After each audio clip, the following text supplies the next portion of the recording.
Hello प्यारे दोस्तों, कैसे हैं आप। आशा करता हूँ मस्त होंगे, स्वस्थ होंगे और अपनी प्रिपरेशन भाई अच्छी तरह से कर रहे होंगे। तो नमस्कार दोस्तों, आपके अपने YouTube channel study related Ram में आपका बहुत बहुत स्वागत करता हूँ। जैसा कि भाई आपको पता है, आरपीएफ के लिए हम रोजाना आपके लिए एक वीडियो दे ही रहे हैं और आज हम आपके लिए लेकर आए हैं 28/3/2019 में सेकंड शिफ्ट में जो आरपीएफ का पेपर हुआ है उसको हम इसमें सॉल्व करा रहे हैं। तो आपको पता है, कोई भी एग्जाम क्रैक करने के लिए आपको सबसे पहले प्रीवियस ईयर पेपर लगाना बहुत ही ज़्यादा इम्पोर्टेंट हो जाता है और उसी से आपका 80 से 90% कितना 80 से 90% आपका पेपर पूरा भी हो जाता है। तो इसलिए हम आपके लिए रोजाना एक प्रीवियस ईयर पेपर दिया करेंगे, वो भी आपका आरपीएफ का ऑफिशियल। ठीक है भाई, तो जो भी स्टूडेंट हमारे चैनल पर नए हैं, चैनल को सब्सक्राइब कर लें, बगल में जो बेल आइकन है, घंटी का निशान है, उसको भी दबा लें ताकि जब भी हम कोई भी वीडियो लेकर आए तो उसका नोटिफिकेशन आपको साथ के साथ मिलता रहे।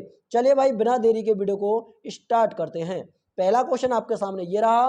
पहला क्वेश्चन है, निम्न में से किस समझौता पत्र पर गांधी और अंबेडकर के बीच हस्ताक्षर हुए थे जो अछूतों को नए अधिकार देता है। तो इस क्वेश्चन का आंसर होगा हमारा ऑप्शन नंबर सी, पूना समझौता। कौन सा हो जाएगा? पूना समझौता। ऑप्शन नंबर सी इस क्वेश्चन का राइट आंसर हो जाएगा। अच्छा, अंबेडकर जी को ध्यान में रखना। अंबेडकर जी, एक आपकी समिति थी प्रारूप समिति, कौन सी हो जाएगी? प्रारूप समिति थी। प्रारूप समिति में सदस्य टोटल कितने थे भैया? तो इसमें टोटल सदस्य भैया आपके 7 थे। और प्रारूप समिति के अध्यक्ष कौन हो जाएंगे? तो डॉक्टर BR अंबेडकर प्रारूप समिति के अध्यक्ष हो जाएंगे। क्लियर है इतना? बहुत बढ़िया, चलेगा। आगे बढ़ेंगे अगले क्वेश्चन की तरफ। अगला क्वेश्चन आपके सामने ये रहा। थोड़ा रीजनिंग को बाद में देखते हैं, पहले हम जीएस को कवर कर लेते हैं। ठीक है भाई, चलेगा। क्वेश्चन नंबर हमारा अगला बोल रहा है कि लेंस की शक्ति को कैसे मापा जाता है। भाई जो लेंस होता है, लेंस की जो शक्ति होती है, कोई भी चीज होती है उसको मापने के लिए कोई ना कोई का, किसी ना किसी का तो प्रयोग किया जाता है। बिल्कुल, तो इसका आंसर हो जाएगा ऑप्शन नंबर बी। क्या हो जाएगा? डायोप्टर। क्या हो जाएगा? डायोप्टर। ऑप्शन नंबर 20 क्वेश्चन का आंसर हो जाएगा। ये पेपर आपका 2019 का चल रहा है, आपको पता है। जो सबसे लास्ट में आपकी वैकेंसी आई थी, इसके बाद में आरपीएफ में कभी भी वैकेंसी नहीं आई है। 2019 के बाद में कोई वैकेंसी नहीं आई है, तो 2019 का ही पेपर ये सॉल्व करा रहे हैं। ठीक है, चलो भैया आगे बढ़ेंगे अगले क्वेश्चन की तरफ। अगला क्वेश्चन आपके सामने ये रहा। साइना नेहवाल, क्या है? साइना नेहवाल निम्नलिखित में से किस खेल से संबंधित है? अब आपको पता है भाई, साइना नेहवाल आपके बैडमिंटन से संबंधित है। क्या? बैडमिंटन से। ऑप्शन नंबर सी पर ताला लगाओ, ऑप्शन नंबर सी हो जाएगा। अगर आपसे पूछा जाए कैसे कि क्रिकेट है, क्रिकेट के जनक कौन है, तो क्रिकेट का जनक कौन हो जाएगा भाई? क्रिकेट का जनक कौन हो जाएगा? तो भैया इंग्लैंड हो जाएगी। कौन हो जाएगी? इंग्लैंड हो जाएगी। आपने एक मूवी देखी है क्या? लगान मूवी। लगान मूवी में क्रिकेट खेली गई है, इसलिए ऑप्शन नंबर डी आ जाएगा। Option number D. और इंग्लैंड को ध्यान में रखना कि इंग्लैंड ने वर्ल्ड कप कब जीता है? कि 2019 में। कब? 2019 में। और वर्तमान में वर्ल्ड कप किसने जीता है? तो भैया ऑस्ट्रेलिया ने। किसने? ऑस्ट्रेलिया ने। 2023 का। किसका? 2023 का वर्ल्ड कप किसने जीता है? तो भैया ऑस्ट्रेलिया ने 2023 का वर्ल्ड कप जीता है। और बात करेंगे यहाँ पर उपविजेता, तो भैया उपविजेता आपकी इंडिया रही है। कौन रही है? इंडिया आपकी उपविजेता रही है। अंडर 19 के बारे में बात करेंगे, अंडर 19 का विजेता कौन है? तो भैया ऑस्ट्रेलिया रहा है। और उपविजेता के बारे में बात करेंगे अंडर 19 में, तो ये भी आपकी इंडिया रही है। कौन रही है? इंडिया रही है। तो इंडिया का तो दुर्भाग्य ही चल रहा है। इंडिया कितनी बार वर्ल्ड कप लेकर आई है? तो 2 बार। कितनी बार? 2 बार। 1982 में, सॉरी 1900, एक बार, 2 बार लेकर आई है। ठीक है, दोनों बार लेकर आई है। चलो आगे बढ़ेंगे अगले क्वेश्चन की तरफ। अगला क्वेश्चन आपके सामने ये क्वेश्चन अगला बोल रहा है आपका, गांधी जी किसे अपना राजनैतिक गुरु मानते थे? तो गांधी जी है, गांधी जी अपना गुरु किसको मानते थे? तो गोपाल कृष्ण गोखले को मानते थे। ऑप्शन नंबर क्या हो जाएगा? ऑप्शन नंबर ए हो जाएगा। ठीक है, तो क्या हो जाएगा? ऑप्शन नंबर ए इस क्वेश्चन का राइट आंसर हो जाएगा। क्लियर है भाई? चलो भैया आगे बढ़ेंगे अगले क्वेश्चन की तरफ। अगला, मैंने आपको ये क्वेश्चन कल भी कराया था कि 18वें एशियाई खेलों में भारत ने कुल पदक कितने जीते थे? तो भैया कितने जीते थे? 69। भैया कितने? 69, मतलब 69 पदक जीते थे। और इसमें भारत का स्थान कौन सा था? 8वां। कौन सा रहा था? 8वां स्थान रहा था। ठीक है, ये आपको क्लियर होनी चाहिए, पिछली क्लास में मैं आपको बता चुका हूँ इसके बारे में। ठीक है, अच्छा, एशियाई खेल के बारे में बात करेंगे। सबसे पहले एशियाई खेल कहाँ पर हुए थे? तो भैया भारत में हुए थे। कहाँ पर? नई दिल्ली में। कहाँ पर? नई दिल्ली में हुए थे। ये आपको ध्यान में रखना है। क्लियर है? चलो आगे बढ़े अगले क्वेश्चन की तरफ। अगला क्वेश्चन आपके सामने ये रहा भाई। रोजाना आपको वीडियो मिलेगी। ठीक है, आपके जो प्रीवियस ईयर आरपीएफ के जो पेपर हैं उनके लिए आपको रोजाना वीडियो मिलेगी, तो इसलिए चैनल को सब्सक्राइब करके रखें और वीडियो को ज़्यादा से ज़्यादा शेयर कर दिया करें। ठीक है, इससे बहुत ज़्यादा आपको फायदा होने वाला है। ठीक है, चलो भैया आगे बढ़ते हैं अगले क्वेश्चन की तरफ। अगला क्वेश्चन आपके सामने ये रहा कि चौधरी अमिताभ चौधरी को जनवरी 2019 से निम्नलिखित में से किस बैंक का सीईओ और एमडी नियुक्त किया गया है? सीईओ और एमडी, तो भैया ऑप्शन नंबर ए हो जाएगा एक्सिस बैंक। अच्छा, मैं आपसे ये पूछूं कि आरबीआई बैंक है, क्या है? आरबीआई बैंक है। आरबीआई बैंक की स्थापना कब हुई थी? तो भैया इसकी स्थापना हुई थी 1 अप्रैल 1935 में। कब हुई गई इसकी स्थापना? 1 अप्रैल 1935 में इसकी स्थापना हुई थी। अच्छा, इसके आरबीआई का राष्ट्रीयकरण कब हुआ था? तो भैया 1949 में इसका राष्ट्रीयकरण हुआ था। इसका हेडक्वार्टर कहाँ पर पड़ता है? तो इसका हेडक्वार्टर पड़ता है भैया कहाँ पर? मुंबई महाराष्ट्र में। कहाँ पर? मुंबई महाराष्ट्र में इसका हेडक्वार्टर पड़ता है। इसके वर्तमान गवर्नर कौन है? तो शक्तिकांत दास इसके वर्तमान गवर्नर है। अच्छा, अब बात करेंगे एसबीआई के बारे में कि एसबीआई बैंक है। ये आप दोनों आपके लिए वेरी वेरी मोस्ट इंपॉर्टेंट हो जाती हैं। इसकी स्थापना भैया 1 जुलाई, कब? 1 जुलाई 1955 में। 1 जुलाई 1955 में इसकी स्थापना हो जाती है। और बात करेंगे इसका हेडक्वार्टर कहाँ पर है? इसका भी हेडक्वार्टर भैया मुंबई में पड़ता है। इसके अध्यक्ष कौन है? तो दिनेश खरा इनके अध्यक्ष है एसबीआई के। ठीक है, इतना क्लियर हो गया, बहुत बढ़िया। आगे बढ़े अगले क्वेश्चन की तरफ। अगला क्वेश्चन आपके सामने ये रहा, भारत के निम्नलिखित में से किस शहर को सिटी ऑफ चिलीज कहा जाता है? तो भैया वो कहते हैं हम गुंटूर को। किसको? गुंटूर को कहा जाता है। ऑप्शन नंबर सी इसका राइट आंसर हो जाएगा। ऑप्शन नंबर क्या हो जाएगा? सी इस क्वेश्चन का बिल्कुल सही जवाब हो जाएगा। नेक्स्ट क्वेश्चन की तरफ बढ़ते हैं। अगला क्वेश्चन आपके सामने, अगला क्वेश्चन है आपका कि गैस के दबाव को मापने के लिए निम्नलिखित में से किस उपकरण का प्रयोग किया जाता है? तो भाई किसका प्रयोग किया जाता है ये आपको बताना है कि भाई किसका प्रयोग किया जाता है। तो भैया वो किया जाता है आपका बैरोमीटर का। किसका? बैरोमीटर का किया जाता है। ऑप्शन नंबर क्या हो जाएगा?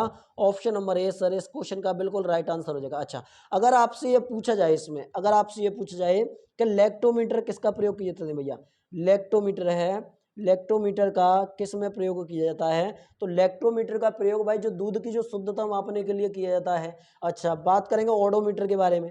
किसके में? ओडोमीटर के बारे में। आप गाड़ियां तो चलाते ही ना, गाड़ियों को चलाने के लिए जो दूरी मापने के लिए, क्या जो पहिए के साथ में जो दूरी मापी जाती है वो किससे मापी जाती है? ओडोमीटर से मापी जाती है। ठीक है, तो ओडोमीटर इसका आंसर हो जाएगा। अगर इस क्वेश्चन के आंसर के बारे में बात करेंगे तो ऑप्शन नंबर ए क्या हो जाएगा? बैरोमीटर इस क्वेश्चन का बिल्कुल राइट आंसर हो जाएगा। ठीक है भैया, चलो आगे बढ़े अगले क्वेश्चन की तरफ। अगला क्वेश्चन आपके सामने ये रहा। अगला क्वेश्चन आपका कि बिंदुसार किस राजवंश का द्वितीय सम्राट था? बिंदुसार के बारे में बात करेंगे। बिंदुसार किस राजवंश का था? मैंने आपको बार बार बताया, पिछले क्वेश्चन में भी मैं आपको बता चुका हूं। जो आपका बिंदुसार है ना, वो आपका मौर्य वंश का है। किसका है? मौर्य वंश का है। 20 का राइट आंसर हो जाएगा। अच्छा, बात करेंगे मौर्य वंश के संस्थापक कौन है? तो चंद्रगुप्त मौर्य का आंसर लगाना भैया। किसको?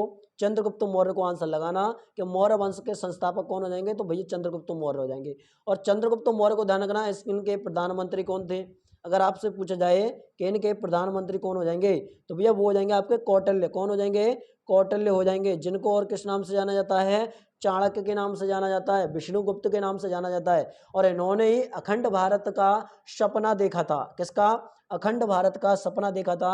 मौर्य वंश की स्थापना हुई थी भैया, जो नंद वंश के अंतिम शासक थे घनानंद, घनानंद को हराकर चंद्रगुप्त मौर्य ने मौर्य वंश की स्थापना की थी। इतना क्लियर हो जाएगा, बहुत बढ़िया। तो ऑप्शन नंबर क्या हो जाएगा भाई? ऑप्शन नंबर 20 का राइट आंसर हो जाएगा। देखो, जो मैं पेपर लेकर आया हूँ 2019 का आरपीएफ का पेपर लेकर आया हूँ, और मैं आपको रोजाना वीडियो दूंगा। ठीक है, आप सिर्फ वीडियो को ज़्यादा से ज़्यादा शेयर करते रहिएगा, और चैनल पर नए हो तो चैनल को सब्सक्राइब कर लीजिएगा। ठीक है भाई, चलो भैया आगे बढ़ेंगे अगले क्वेश्चन की तरफ। अगला क्वेश्चन आपके सामने ये रहा, क्या है? पालिताना मंदिर निम्नलिखित में से किस शहर में स्थित है? जो आपका पालिताना मंदिर है, ठीक है, वो आपके किस शहर में स्थित है भाई? वो आपका भावनगर में है। कहाँ पर है? भावनगर में है। डी इसका राइट आंसर हो जाएगा। अच्छा, मैं आपसे ये पूछूं, सोमनाथ मंदिर है, कौन सा है? सोमनाथ मंदिर है। सोमनाथ मंदिर कहाँ पर है? सोमनाथ मंदिर सर हमारा गुजरात में पड़ता है, और इसी पर आक्रमण किया था। क्या? मोहम्मद गौरी ने इसी सोमनाथ पर 16वां आक्रमण था।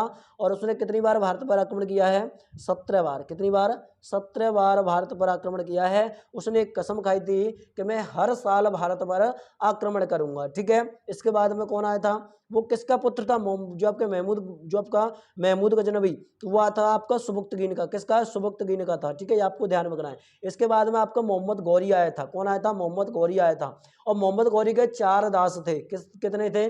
4 दास थे।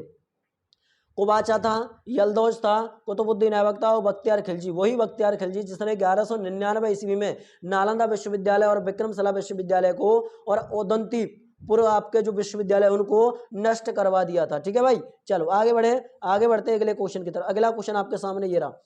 अगला क्वेश्चन क्या है? अगला क्वेश्चन है कि रामोजी फिल्म सिटी भारत के निम्नलिखित में से किस शहर में स्थित है? इसको कोई गलत नहीं करेगा, ये आंसर हो जाएगा भैया option number C, Hyderabad. Hyderabad, ठीक है। जैसे बात करें रामोजी फिल्म सिटी के बारे में, तो वहां पर आपकी बाहुबली, बाहुबली 1, बाहुबली 2, ये आपके जो सेट आपके वहीं पर लगे हुए हैं। ठीक है, तो इसको कोई गलत नहीं करेगा। जयपुर के बारे में बात करेंगे तो जयपुर को क्या कहा जाता है भैया? Pink city. किसका? पिंक सिटी के नाम से जाना जाता है जयपुर को। हवा महल, पानी का महल आपका जयपुर में ही है। ठीक है, ये भी आपको ध्यान में रखना है। कोलकाता को ध्यान रखना, कोलकाता में सबसे पहले मेट्रो ट्रेन चलाई गई थी भारत में, ये आपको ध्यान में रखना है। ठीक है, चलो भैया अगला क्वेश्चन, अगले क्वेश्चन की तरफ बढ़ते हैं। अगला क्वेश्चन आप चलेगा, हमारे संविधान की 8वीं अनुसूची में कितनी भाषाएं दर्ज की गई हैं भैया? 22 भाषाएं। कितनी हैं? 22 भाषाएं। अब बात करेंगे भाई देखो मूल संविधान के बारे में, कि मूल संविधान में कितनी भाषाएं थी? तो मूल संविधान में सर हमारी 14 भाषाएं थी। कितनी थी? 14 भाषाएं थी, लेकिन 8 भाषाएं हमारी मूल संविधान के बाद में जोड़ी गई हैं। ठीक है, ये आपको ध्यान में रखना चाहिए, और पूछा भी जाएगा कि मूल संविधान में कितनी भाषाएं थी? तो 14 भाषाएं थी, और वर्तमान में कितनी भाषाएं? तो 22 भाषाएं। कौन सी अनुसूची है? 8वीं अनुसूची है। ठीक है, ऑप्शन नंबर क्या हो जाएगा? ऑप्शन नंबर सी पर ताला लगाओ, ऑप्शन नंबर सी इस क्वेश्चन का राइट आंसर हो जाएगा। ठीक है भाई, चलो चलेगा। ये क्वेश्चन आपका दिया गया है, ये क्वेश्चन किस तरह से दिया गया है तो इसको ध्यान रखना। जैसे दिए गए क्या है, दिए गए खेलों में से पेन होल्डर ग्रिप का प्रयोग किया जाता है, तो भैया वो किया जाता है आपका टेबल टेनिस में। ये आपका रीजनिंग का क्वेश्चन है, कोई दिक्कत वाली बात नहीं है, मैंने सॉल्व करा दिया है। ऑप्शन नंबर डी इस क्वेश्चन का राइट आंसर हो जाएगा। ठीक है भैया, चलो आगे बढ़े, आगे बढ़ते हैं अगले क्वेश्चन की तरफ। भैया वीडियो को शेयर करते रहिए। अगला क्वेश्चन आपके सामने ये रहा कि कल्लड़ और राज तरंगिणी, कल्लड़ का राज तरंगिणी मतलब क्या है? राज तरंगिणी किसने लिखी है? कल्लड़ ने लिखी है। तो निम्नलिखित में से किस राज्य से जुड़ा हुआ है? तो वो जुड़ा हुआ है आपका जम्मू एंड कश्मीर से। जम्मू एंड कश्मीर के जो राजाओं का जो वर्णन है ना, वो आपके राज तरंगिणी में दिया गया है। ठीक है, ये आपको नोट कर लेना, ऑप्शन नंबर डी। अगर आपसे ये पूछा जाए कि जम्मू कश्मीर का राजा कौन था, तो वो था आपका राजा हरि सिंह। कौन थे? राजा हरि सिंह थे। उस टाइम पर आपकी 3 विरासत थी, जम्मू कश्मीर, जूनागढ़ और आपका हैदराबाद, लेकिन इन तीनों को सरदार वल्लभ भाई पटेल द्वारा इनको तीनों को शामिल किया गया था। ठीक है, ये आपको ध्यान में रखना है। ठीक है भाई, चलो को आगे बढ़ेंगे अगले क्वेश्चन की तरफ। अगला क्वेश्चन आपके सामने ये रहा, वीडियो को शेयर करते रहिएगा भैया, वीडियो को ज्यादा से ज्यादा शेयर करते रहेगा, सबको सॉल्व कराऊंगा मैं आपको। पहले आपको जीएस को सॉल्व करा रहा हूं। ठीक है, अगला क्वेश्चन है आपका, अगला क्वेश्चन बोल रहा है हेपेटाइटिस का परिणाम क्या है? परिमाण क्या है? परिणाम क्या है हेपेटाइटिस का? तो हेपेटाइटिस का परिणाम है आपका यकृत का सूजन। क्या है? यकृत का सूजन। ऑप्शन नंबर बी पर ताला लगाओ, बी इस क्वेश्चन का राइट आंसर हो जाएगा। ठीक है भैया, चलो अगला क्वेश्चन है कि भारत की प्रथम महिला राष्ट्रपति कौन थी? तो प्रथम महिला राष्ट्रपति के बारे में बात करेंगे, भारत की प्रथम महिला राष्ट्रपति कौन थी? तो भैया वो हो जाएंगे प्रतिभा पाटिल। कौन हो जाएंगे? प्रतिभा पाटिल। इंदिरा गांधी के बारे में बात करेंगे तो इंदिरा गांधी आपकी ध्यान में रखना, इंदिरा गांधी भारत की प्रथम प्रधानमंत्री थी, भारत की प्रथम महिला प्रधानमंत्री थी। अच्छा, अब बात करेंगे भैया लोकसभा, क्या है प्रथम महिला लोकसभा अध्यक्ष कौन है? तो भैया वो हो जाएंगे आपकी कौन है? तो वो हो जाएंगे भैया आप ध्यान में रखना मीरा कुमार। ठीक है, और दूसरी कौन सी थी? तो दूसरी हो जाएंगी सुमित्रा महाजन। अच्छा, प्रथम महिला आईपीएस के बारे में बात करेंगे, क्या है प्रथम महिला आईपीएस के बारे में बात करेंगे, प्रथम महिला आईपीएस कौन रही थी? तो किरण बेदी हो जाएंगे। कौन हो जाएंगे भाई? किरण बेदी हो जाएंगे। ठीक है, तो ऑप्शन नंबर क्या जाएगा? ऑप्शन नंबर सी इस पर ताला लगाओ, ऑप्शन नंबर सी इस क्वेश्चन का राइट आंसर हो जाएगा। ठीक है भैया, चलो आगे बढ़ेंगे अगले क्वेश्चन की तरफ। अगला क्वेश्चन आपके सामने ये रहा। अगला क्वेश्चन क्या है? क्वेश्चन को ध्यान से पढ़िएगा, very very most important question है। ठीक है, very very most important question है। क्या है? 1966 में प्रधानमंत्री लाल बहादुर शास्त्री की मृत्यु के बाद भारत के अंतरिम प्रधानमंत्री के रूप में निम्नलिखित में से किसने कार्य किया था? चलो भैया, अंतरिम रूप में किसने कार्य किया था? वो किया था भैया आपके गुलजारी लाल नंदा ने। किसने? गुलजारी लाल नंदा ने। ऑप्शन नंबर डी इस क्वेश्चन का राइट आंसर हो जाएगा। नेक्स्ट क्वेश्चन की तरफ। अगला क्वेश्चन बोल रहा है कि भारत में, ये मोस्ट इंपोर्टेंट क्वेश्चन है भाई, भारत में कितने प्रकार के जीएसटी हैं? तो भैया वो है आपके 3 प्रकार के। कितने? 3 प्रकार के जीएसटी हैं। अब नोट करना भैया जीएसटी के बारे में। सबसे पहले क्वेश्चन आपका ये उठता है कि जीएसटी सबसे पहले लागू कब हुई थी? तो 1 जुलाई। कब? 1 जुलाई भारत में सबसे पहले लागू हुई थी, 1 जुलाई 2017 में। ठीक है, अच्छा जीएसटी सबसे पहले मॉडल कहाँ से लिया गया है? मॉडल कहाँ से लिया गया भैया जीएसटी का? मॉडल लिया भैया मैंने कनाडा से। कहाँ से? कनाडा से लिया गया है। पहला राज्य कौन सा जो आपका जीएसटी लागू करने वाला? वो हो जाएगा भैया आपका असम। कौन हो जाएगा? असम आपका पहला राज्य हो जाएगा जीएसटी लागू करने वाला। ठीक है, अच्छा जीएसटी कौन से आर्टिकल में आता है? 279 के ए में आता है। ठीक है, ये आपको नोट कर लेनी है। अच्छा, जीएसटी को ध्यान रखना कि कौन सी समिति है, तो भैया विजय केलकर समिति है जीएसटी, ठीक है, ये आपको ध्यान में रहेगी। बहुत बढ़िया। सबसे पहला लागू करने वाला देश कौन सा है, तो फ्रांस हो जाएगा। कौन सा हो जाएगा, फ्रांस हो जाएगा। तो इतने आपके मोस्ट इंपोर्टेंट क्वेश्चन है जितना मैंने आपको बताया। तो ऑप्शन नंबर सी इस क्वेश्चन का राइट आंसर हो जाएगा। क्या हो जाएगा, ऑप्शन नंबर सी हो जाएगा। ठीक है भाई, चलो अगले क्वेश्चन की तरफ बढ़ते हैं। अगला क्वेश्चन आपके सामने, ये सिंप्लीफिकेशन का क्वेश्चन है, ठीक है, इसको बाद में सॉल्व कराएंगे, पहले आप जीएस को कवर कर लीजिएगा। अच्छा, यूपीएससी के अध्यक्ष की नियुक्ति कौन करता है, जो यूपीएससी है संघ लोक सेवा आयोग है, क्या है, संघ लोक सेवा आयोग है, उसकी नियुक्ति कौन करता है, ठीक है, तो वो करते हैं आपके राष्ट्रपति। कौन करते हैं, राष्ट्रपति। अच्छा, यूपीएससी को ध्यान रखना, इसकी स्थापना के बारे में पूछा जाएगा, भैया इसकी स्थापना कब हुई थी, 1926 में। कब, 1926 में इसकी स्थापना हो जाती है, ठीक है, कब हो जाती है, 1926 में इसकी स्थापना होती है, ठीक है, ये आपको ध्यान में रखना है। प्रधानमंत्री की नियुक्ति कौन करता है, तो भैया राष्ट्रपति करता है नियुक्ति, आर्टिकल 76 के तहत। किसके, आर्टिकल 76 के तहत, ठीक है। चलो भाई आगे बढ़ते हैं। अच्छा, लोकसभा को ध्यान रखना, लोकसभा का गठन 1952 में हुआ है। कब, 1952 में। इसका कार्यकाल 5 वर्ष का होता है, इसको कभी भी भंग किया जा सकता है, इसको निम्न सदन बोला जाता है, ठीक है भाई। चलो अगले क्वेश्चन की तरफ बढ़ेंगे भैया। अगला क्वेश्चन आपके सामने ये रहा। अगला क्वेश्चन है आपका, अनुसूचित जनजाति जिसे हम एनसीएसटी के लिए पहला राष्ट्रीय आयोग कब गठित हुआ था, ये आपसे पूछा गया है, ठीक है। अगर इस क्वेश्चन के आंसर के बारे में बात करें तो वेरी वेरी मोस्ट इंपोर्टेंट हो जाता है भैया। ऑप्शन नंबर बी पर ताला लगा दीजिएगा, मार्च 2004 इस क्वेश्चन का राइट आंसर हो जाएगा। ऑप्शन नंबर क्या हो जाएगा, बी इस क्वेश्चन का राइट आंसर हो जाएगा, ठीक है भाई। चलो आगे बढ़ते हैं अगले क्वेश्चन की तरफ। अगला क्वेश्चन आपके सामने ये रहा। अगला क्वेश्चन आपके सामने ये रहा। चलो तो दोस्तों ये थे हमारे जीके जीएस के क्वेश्चन, किसके, जीके जीएस के क्वेश्चन, जो आपके आरपीएफ में, किसमें, आरपीएफ का पेपर जो कि आपका 2019 में हुआ था, उसमें आपका सेकंड शिफ्ट का पेपर है, वो मैंने आपको सॉल्व करा दिया है। इसी तरह मैं आपको रोजाना प्रीवियस ईयर एक पेपर देता रहूंगा।